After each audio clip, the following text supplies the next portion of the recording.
Orson Welles. Orson Welles, un génie innovant dont le travail révolutionnaire a remodelé le paysage du cinéma, était aussi célèbre pour son génie créatif que pour ses luttes personnelles avec l'alcool. La vie de Welles était un acte de jonglage constant entre un art visionnaire et l'attrait destructeur de la bouteille. Sa personnalité hors du commun et son ambition implacable lui valaient à la fois des louanges et de la notoriété.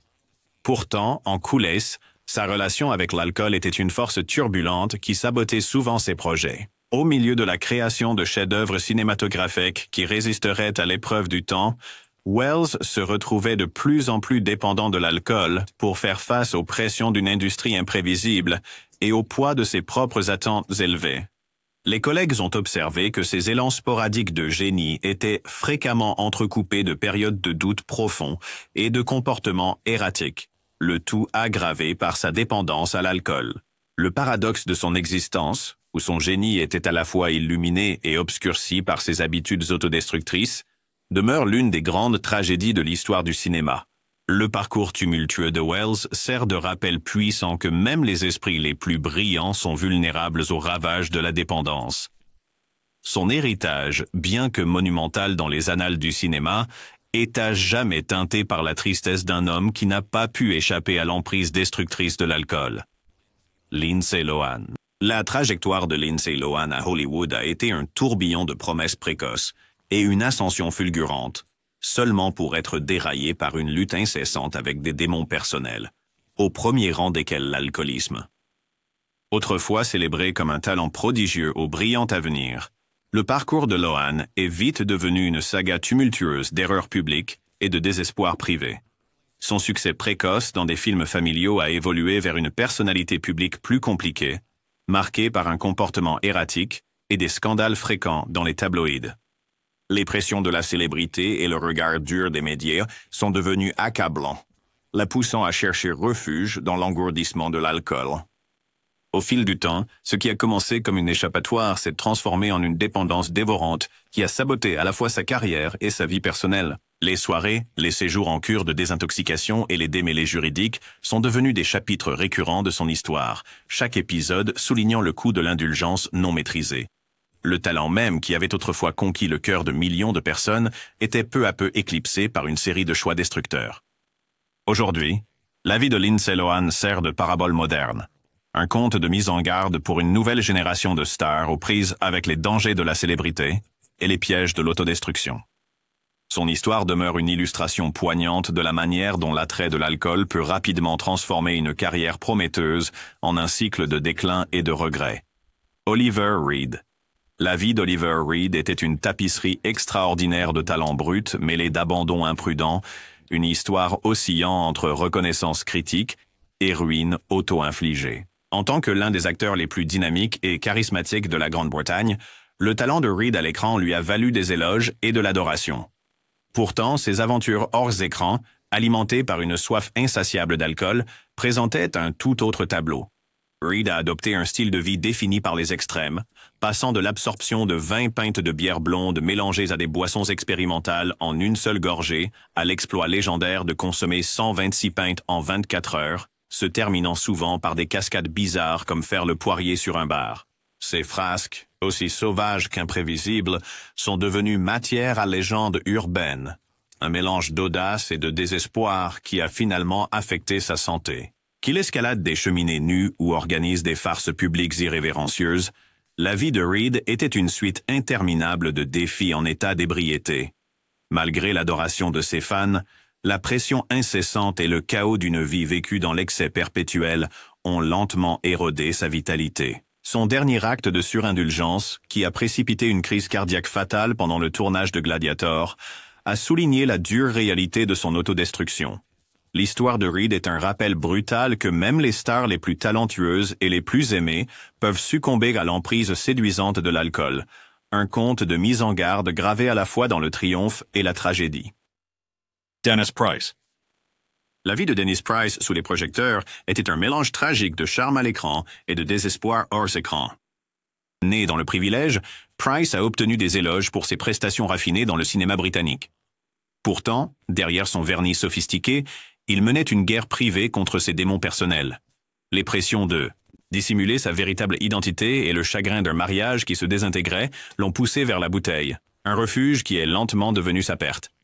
Ses journées commençaient par une gorgée implacable de Guinness et se terminaient par la chaleur engourdissante du scotch. À une époque où la discrétion était prisée, ses apparitions publiques dissimulaient le chaos interne alimenté par la consommation excessive d'alcool. Les collègues se souvenaient comment celui qui fut autrefois un séduisant premier rôle apparaissait parfois négligé et distrait, sa présence autrefois imposante diminuée par le poids de sa dépendance. Les qualités mêmes qui faisaient de lui la coqueluche du grand écran, son charme, son esprit, son élégance, furent finalement éclipsées par une autodestruction implacable. Le déclin de Price fut une descente progressive et déchirante vers l'irrélevance. Son histoire se dresse comme un témoignage édifiant de l'intersection périlleuse entre la célébrité et la vulnérabilité personnelle. Un homme dont le talent immense fut finalement éclipsé par les démons qu'il ne pouvait fuir. Son récit nous invite à réfléchir aux dures réalités derrière le glamour, nous rappelant que même les étoiles les plus brillantes peuvent s'éteindre sous le poids de leurs luttes intérieures. Humphrey Bogart. Humphrey Bogart, le symbole éternel du cinéma américain classique, est à jamais gravé dans l'histoire pour ses rôles emblématiques et son allure cool. Pourtant, derrière le sourire énigmatique et l'esprit aiguisé, se cachait un homme tourmenté par l'emprise implacable de l'alcoolisme. La vie de Bogart était une étude de contraste. Alors que son personnage à l'écran exhalait une décontraction sans effort, son existence hors écran était entachée par des habitudes autodestructrices. Sa relation avec l'alcool était complexe. Un compagnon omniprésent qui pouvait transformer un acteur principal charmant en une force imprévisible. Les anecdotes de ses escapades sous l'emprise de l'alcool, allant de son arrivée sur le plateau en pyjama à des incidents bizarres impliquant des coffres de restaurants volés, sont devenues des légendes d'Hollywood. Son excès de boisson, souvent accompagné de tabagisme intense, l'a finalement rattrapé, ouvrant la voie à un diagnostic terminal qui mettrait fin à sa carrière illustre. Les dernières années de Bogart étaient un mélange de défis et de mélancolie, alors qu'il s'accrochait à la bouteille malgré la connaissance du coup fatal. Sa lutte contre l'addiction n'a pas seulement affecté sa santé, mais a aussi entaché ses relations et terni l'âge d'or qu'il avait autrefois incarné. Aujourd'hui, l'héritage de Bogart est un rappel doux amer de la fine ligne entre le génie et l'autodestruction. Une illustration poignante de la façon dont même les plus grands icônes peuvent être défaits par les démons qui se cachent derrière le rideau de la célébrité. Bernard Lee. La carrière légendaire de Bernard Lee, s'étendant sur plusieurs décennies et d'innombrables rôles, a été entachée par une lutte profondément personnelle avec l'alcoolisme. Connu largement pour son incarnation de l'inébranlable M dans les films James Bond, la personnalité publique de Lee était celle de l'autorité et de la détermination sans faille. Pourtant, derrière la caméra et au-delà des récompenses, sa vie était assombrie par la perte et le désespoir. Des événements personnels tragiques, la perte dévastatrice de sa femme dans un incendie, des problèmes financiers incessants et l'humiliation d'avoir été agressé ont déclenché une réaction en chaîne de dépression et d'autodestruction.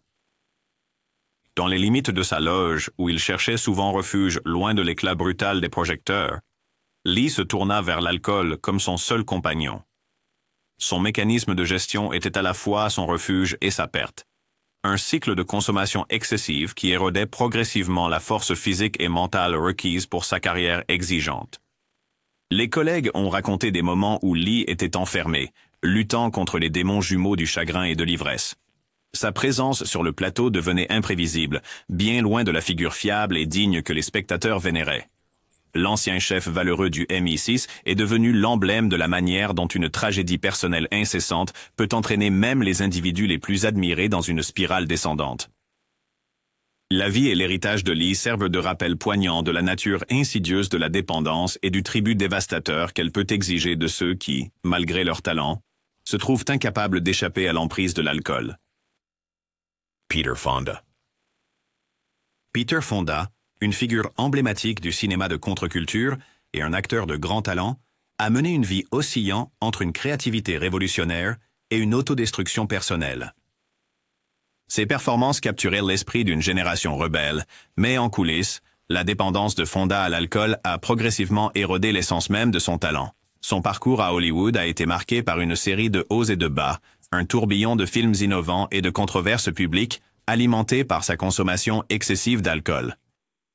Les escapades de Fonda hors écran sont devenues aussi notoriales que les rôles qu'il a incarnés, l'attrait de la bouteille agissant à la fois comme une muse et une malédiction. Les amis, Et les collaborateurs ont remarqué que son énergie créative, autrefois sans limite, était de plus en plus compromise par les comportements destructeurs de consommation excessive d'alcool. La liberté artistique qui le définissait autrefois était lentement étouffée par une dépendance qui a laissé sa marque sur sa santé, son travail et ses relations personnelles. Sa vie illustre de manière frappante le délicat équilibre entre le génie créatif et l'autodestruction, un équilibre qui, lorsqu'il bascule, peut entraîner des conséquences irrévocables. L'histoire de Peter Fonda est une ode tragique au péril de l'excès, un rappel que même les figures les plus iconoclastes du cinéma ne sont pas à l'abri des ravages de l'addiction. Son héritage, et jamais lié à ses luttes contre l'alcool, reste un avertissement poignant. Barbara Payton. La montée de Barbara Payton à l'âge d'or d'Hollywood fut aussi fulgurante que malheureuse. Originaire d'une petite ville du Midwest, elle gravit rapidement les échelons pour devenir l'une des actrices principales les plus glamour et recherchées de l'époque. Pourtant, la brillance de sa présence à l'écran cachait la tempête tumultueuse qui faisait rage dans sa vie personnelle. Les relations de Payton étaient empreintes de volatilité, et une série de rencontres scandaleuses, y compris des accès de violence, des démêlés avec la loi, et même des accusations de prostitution, devinrent les courants sombres de son existence. Dans un monde où la célébrité masque souvent les tourments intérieurs, Barbara cherchait du réconfort dans l'alcool, s'y tournant comme une force stabilisatrice au milieu du chaos. Sa dépendance à l'alcool non seulement lui offrait un soulagement temporaire de ses démons intérieurs, mais entraînait aussi un cycle implacable d'humiliation publique. Les rapports sur son comportement erratique, dormant en public avec simplement un manteau et un maillot de bain, ou ses fréquentes démêlés avec le système judiciaire pour conduite déplacée, devenaient le pain quotidien des tabloïds. Alors que les années 1960 touchaient à leur fin, le poids des années de vie dure devint douloureusement évident. Son visage autrefois radieux céda la place à un visage ravagé par des années d'abus d'alcool, et sa disparition prématurée due à une maladie cardiaque et hépatique cimenta sa réputation de figure tragique. L'histoire de Barbara est un témoignage du prix brutal que peut coûter l'indulgence incontrôlée, même pour ceux qui semblent avoir le monde à leurs pieds. Gary Busey. La carrière de Gary Busey à Hollywood a été définie à la fois par son talent excentrique et par une lutte bien documentée contre l'alcoolisme, une dualité qui a laissé une empreinte indélébile sur son héritage.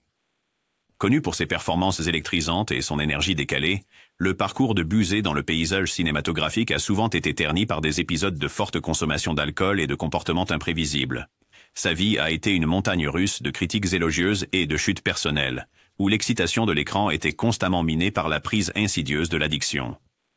Dans sa gloire, la capacité unique de Busey à se transformer en une multitude de personnages était célébrée par le public et les critiques, mais ceux qui étaient le plus proches de lui ont été témoins des ravages de l'alcool sur sa santé et sa créativité. Son alcoolisme était plus qu'une simple habitude. C'était un refuge qui est finalement devenu une prison. Des scènes de colère publique, des interviews erratiques et des aveux sincères de ses luttes ont dressé le portrait d'un homme en guerre contre ses démons intérieurs. Malgré ses efforts pour se réhabiliter et retrouver sa place à Hollywood, les cicatrices de ses erreurs passées demeuraient.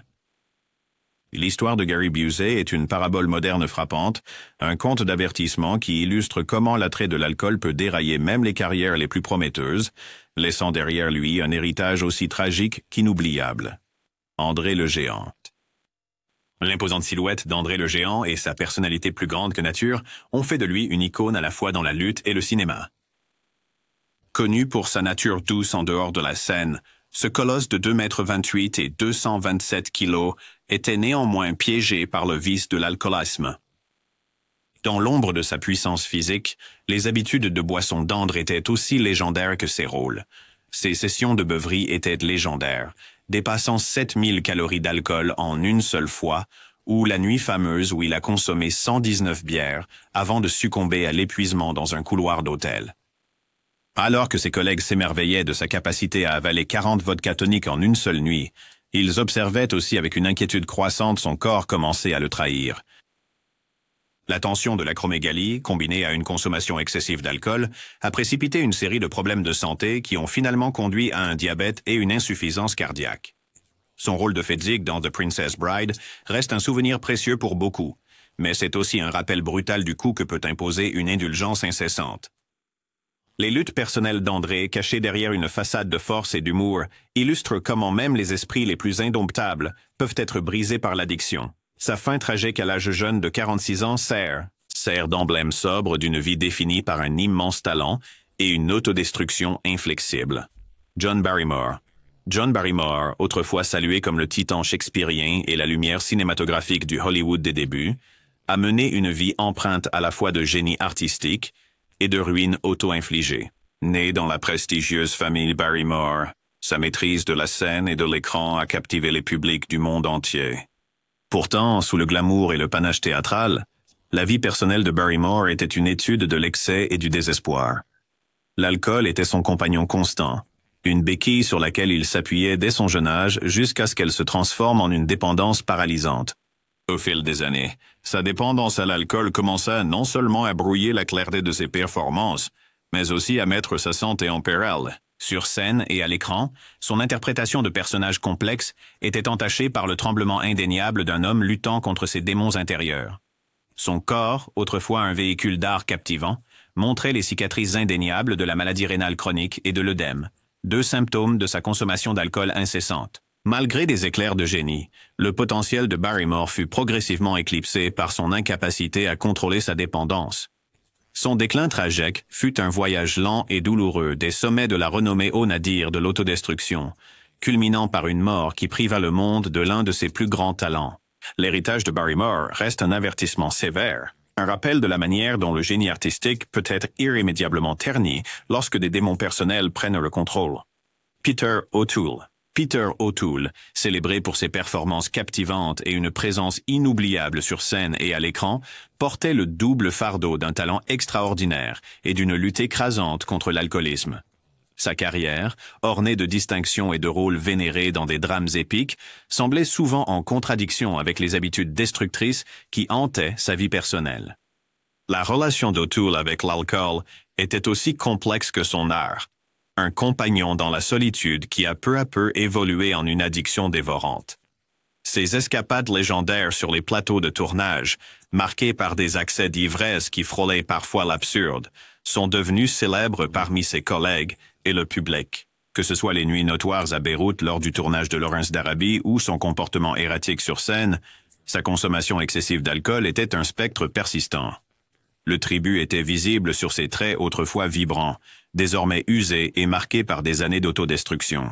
Les collègues déploraient l'ironie tragique d'un homme dont le génie aurait pu s'élever encore plus haut, mais qui était à plusieurs reprises déraillé par l'emprise insidieuse de l'alcool. La vie d'O'Toole est un rappel poignant de la façon dont la même force qui alimente la créativité peut aussi servir de béquille fatale, sapant l'essence même d'une carrière brillante.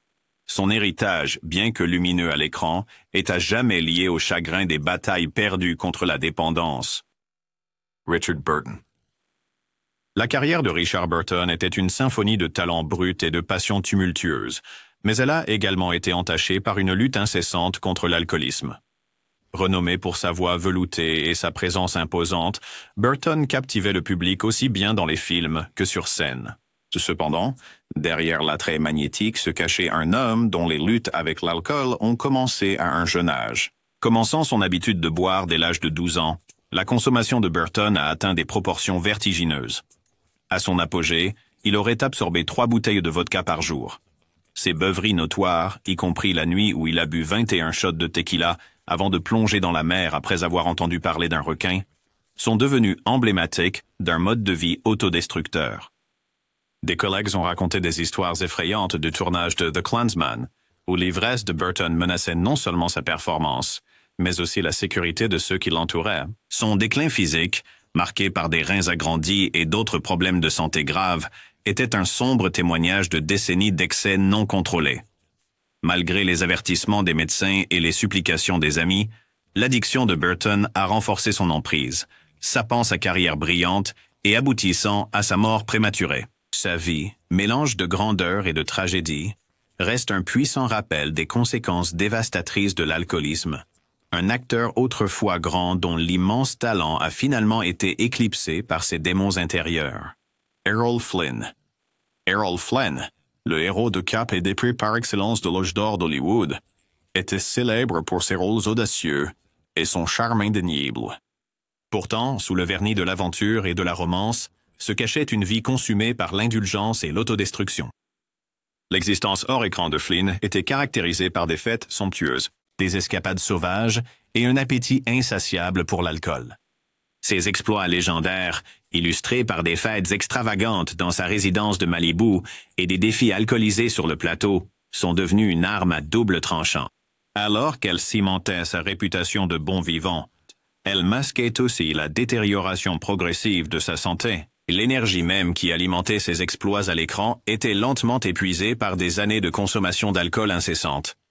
Des histoires de ses paris en état d'ébriété, de défis extravagants et de comportements imprudents avec ses costards circulaient largement, peignant le portrait d'un homme qui ne pouvait jamais échapper à l'attrait de la bouteille. Les avertissements médicaux concernant son cœur et ses poumons furent ignorés face à la réjouissance incessante, et lorsque son corps ne put plus supporter l'abus, les dommages étaient irréversibles. L'effondrement tragique de Flynn dans la trentaine, suivi de sa mort prématurée à 50 ans, reste un rappel brutal de la façon dont une addiction incontrôlée peut dévorer même les carrières les plus brillantes. Son héritage, bien qu'immortalisé au cinéma, reste un avertissement sur une passion dévoyée. Un homme dont la brillance a été finalement assombrie par les ténèbres de l'alcoolisme. Peter Finch. La carrière de Peter Finch a été marquée par un talent lumineux qui a brillamment éclairé le monde du cinéma. Pourtant, elle a été constamment assombrie par l'ombre de l'alcoolisme. Finch, dont les performances captivantes fascinaient le public, trouvait souvent du réconfort dans la bouteille, un refuge qui s'est rapidement transformé en une addiction destructrice. Dans une vie dédiée aux arts dramatiques, la lutte de Finch contre l'alcool fut aussi dramatique que n'importe quel rôle qu'il a joué. Ses journées sur le plateau étaient une bataille constante entre la passion brute et les effets débilitants de l'ivresse. Des collègues se souvenaient de moments où son esprit brillant, capable d'une perspicacité profonde, était obscurci par le brouillard de l'abus d'alcool. L'intensité qui alimentait autrefois ses performances stellaires s'est lentement érodée, remplacée par une dépendance à l'alcool qui a sapé son héritage artistique. La vie personnelle de Finch était empreinte de conflits internes. Sa valeur personnelle diminuée par le cycle sans fin d'indulgence et de regrets. Malgré les éloges de la critique et les distinctions qui auraient dû cimenter sa place dans l'histoire du cinéma, l'influence corrosive de l'alcool rongeait son potentiel. Sa mort prématurée, victime de l'alcoolisme chronique, est devenue un récit édifiant, l'incarnation de la tragédie qui se cache souvent derrière la façade glamour de Hollywood. Le récit de Finch est un rappel sombre que même les talents les plus prometteurs peuvent être minés par des démons personnels, et que l'attrait de l'alcool peut dévaster même les étoiles les plus brillantes. Buster Keaton. Buster Keaton, un pionnier de la comédie du cinéma muet, était renommé pour son timing impeccable, son expression impassible et son incroyable comédie physique. Derrière les rires qu'il suscitait chez le public, cependant, la vie personnelle de Keaton était assombrie par une bataille persistante et destructrice contre l'alcoolisme. Autrefois salué comme l'un des plus grands innovateurs de l'histoire du cinéma, sa carrière s'est entremêlée avec les démons de la forte consommation d'alcool, un vice qui a progressivement érodé le génie de ses performances.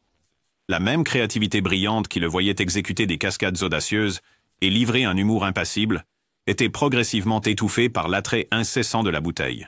Dans les moments plus calmes, loin de la caméra, Keaton luttait avec une agitation intérieure que l'alcool ne faisait qu'aggraver, l'isolant à la fois de ses collègues et de ses amis. Son personnage comique, un masque qui cachait une âme tourmentée, a fini par céder la place à une vie privée marquée par le regret et l'autodestruction. Le rire qu'il inspirait autrefois se tient maintenant comme un écho amer d'un talent entaché par l'addiction. Aujourd'hui, l'héritage de Keaton est un rappel poignant de la façon dont l'emprise sévère de l'alcoolisme peut éclipser même les contributions les plus révolutionnaires à l'art et à la comédie. Sa vie sert de mise en garde intemporelle, un témoignage de l'impact dévastateur d'une habitude qui a volé la vitalité d'un des véritables génies originaux du cinéma. W.C. Fields. W.C. Fields, un maître du timing comique et de l'esprit sardonique, est à jamais rappelé pour sa présence, à l'écran inimitable, et son humour caustique. Pourtant, sous les couches de répliques astucieuses et d'exagérations théâtrales, Fields luttait contre une bataille personnelle contre les griffes de l'alcoolisme. Son personnage public, un mélange de charme, de malice et d'absurdité délibérée, masquait un tumulte intérieur exacerbé par une consommation excessive d'alcool. La vie de Fields était une série de performances élaborées, à la fois à l'écran et en dehors, où l'alcool jouait souvent le rôle de muse et d'adversaire. Tandis que le public riait de ses pitreries comiques, ceux qui l'entouraient assistaient à la détérioration progressive d'un homme qui cherchait de plus en plus le réconfort dans et les spiritueux. Sa consommation d'alcool n'était pas simplement une habitude sociale, c'est devenu une béquille qui a sapé ses énergies créatives et ses relations personnelles. Le même humour irrévérencieux qui l'avait rendu célèbre est finalement devenu un mécanisme de défense face à une vie de déception et d'épreuves. Au fil des ans, les conséquences de sa dépendance sont devenues clairement visibles dans sa santé déclinante et son comportement erratique. L'héritage durable de Field est doux amer, un rappel que même les individus les plus brillamment drôles peuvent être minés par les démons personnels les plus sombres. Son histoire est un témoignage de l'ironie tragique d'une vie dédiée à l'humour, mais finalement définie par la tristesse de la dépendance. Dennis Hopper.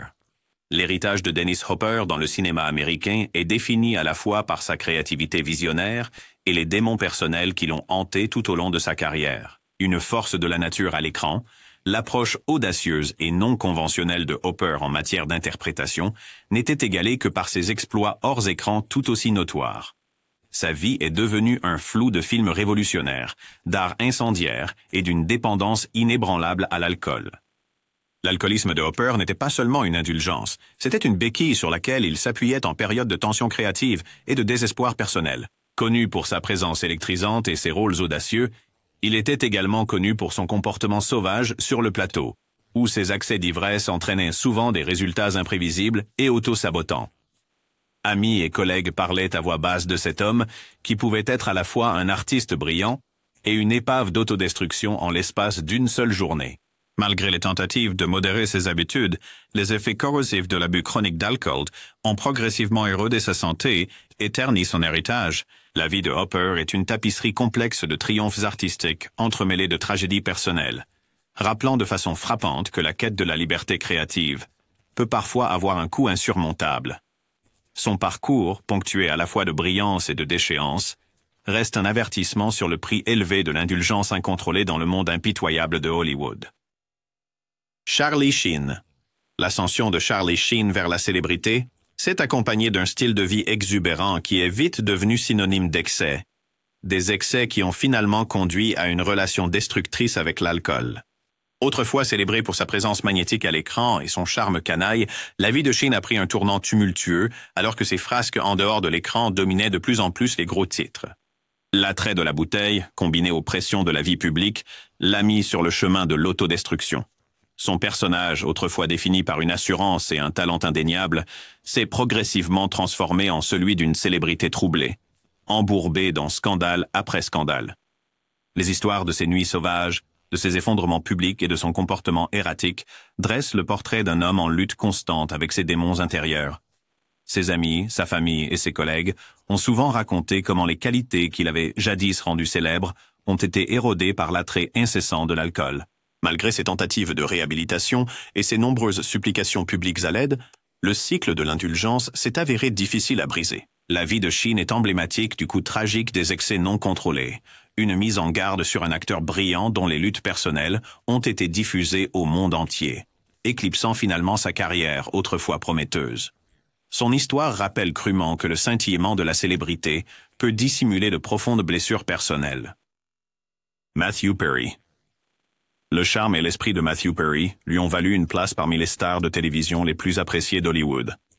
Pourtant, sous les rires et les plaisanteries légères se cachait une longue et douloureuse lutte contre l'alcoolisme. Connu surtout pour son rôle dans l'une des sitcoms les plus emblématiques de tous les temps, la personnalité publique de Perry dégageait humour et résilience. Cependant, ses combats personnels se déroulaient dans le calme loin des caméras, des heures passées à lutter contre le poids de l'addiction et son emprise implacable. La relation de Perry avec l'alcool a commencé comme une habitude apparemment inoffensive, qui s'est lentement transformée en béquille pour gérer les pressions de la célébrité et les pertes personnelles. Au fil des années, sa dépendance s'est accentuée, affectant finalement à la fois sa carrière et ses relations personnelles. Les amis et les co-stars ont parlé ouvertement des défis de travailler aux côtés d'un homme dont le génie était souvent éclipsé par sa turbulence intérieure. Malgré des tentatives répétées de chercher de l'aide, le cycle de l'ivresse et des rechutes s'est avéré difficile à briser. Le récit de Perry est celui d'un talent immense terni par une lutte personnelle incessante, illustrant vivement comment même ceux qui nous font rire ne sont pas à l'abri des ravages de la dépendance. Sa vie est un rappel sombre des batailles cachées que beaucoup affrontent, même en pleine réussite apparemment sans effort.